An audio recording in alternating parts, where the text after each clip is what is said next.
அப்படியே இந்த பனித்துளியில் எவ்வளோ அழகாக இருக்குது பாருங்கள் இந்த ரோஸு. மேலே வந்து 2 ரோஸ் தான் பூத்துருக்குன்னு வந்து பார்த்தா 5 ரோஸ் இந்த செடியிலே பூத்துருக்குங்க. அப்புறம் லாஸ்ட்டாக இப்போ வாங்கின அந்த செடியிலையும் பார்த்தீங்கன்னா ஒரு ரோஸ் நல்லா பூத்துருந்தது, இன்னும் 2 கொஞ்சம் விரிஞ்சிருக்கு. இது எவ்வளோ அழகாக இருக்குது பாருங்கள். அந்த பனித்துளி மேலே இருக்கக்குள்ளே அழகாக இருக்குது. வெயில் வரதைக்காட்டியும் ஒரு வீடியோ எடுத்துடணும்னு சொல்லிட்டு அங்கே நிலாவை ஸ்கூலுக்கு கிளப்பிட்டு இருந்தேன். அவளுக்கு பூ பறிக்கிறதுக்கு தான் வந்தேன். வந்து பார்த்தா அழகாக இருந்துச்சு. அதனால சரி இப்போவே எல்லாத்தையும் அப்படியே பார்த்து வீடியோ எடுத்துகிட்டு பறிச்சுட்டு போயிடலாம் அப்படின்னு சொல்லிட்டு ஓடி வந்துட்டேங்க நான். மற்றதெல்லாம் இப்போ தான் மொக்கு வச்சிருக்கு. இந்த செடியில் பார்த்தீங்கன்னா தெரியுது, இந்த இலெல்லாம் குட்டி குட்டியாக இருக்குது பாருங்கள். அது வாங்கிட்டு வந்தப்போ பூ பூத்துருந்துச்சு. அந்த பூ பறிக்கும் போது 2 இலைக்கு கீழே தான் கட் பண்ணணும் அப்படின்னு சொல்லியிருந்தாங்க.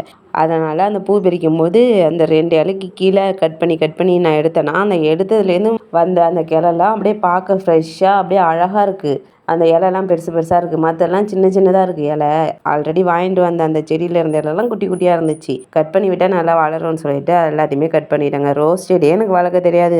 இது வரைக்கும் நான் வாங்கி வச்சு வந்த ரோஸ் செடியும் பொழைச்சதே கிடையாது. எல்லாம் காஞ்சி கருவாடை தான் போயிருக்கு. ஆனால் இந்த தடவை பார்த்தீங்கன்னா வச்சது எல்லாமே பொழைச்சிக்கிச்சு.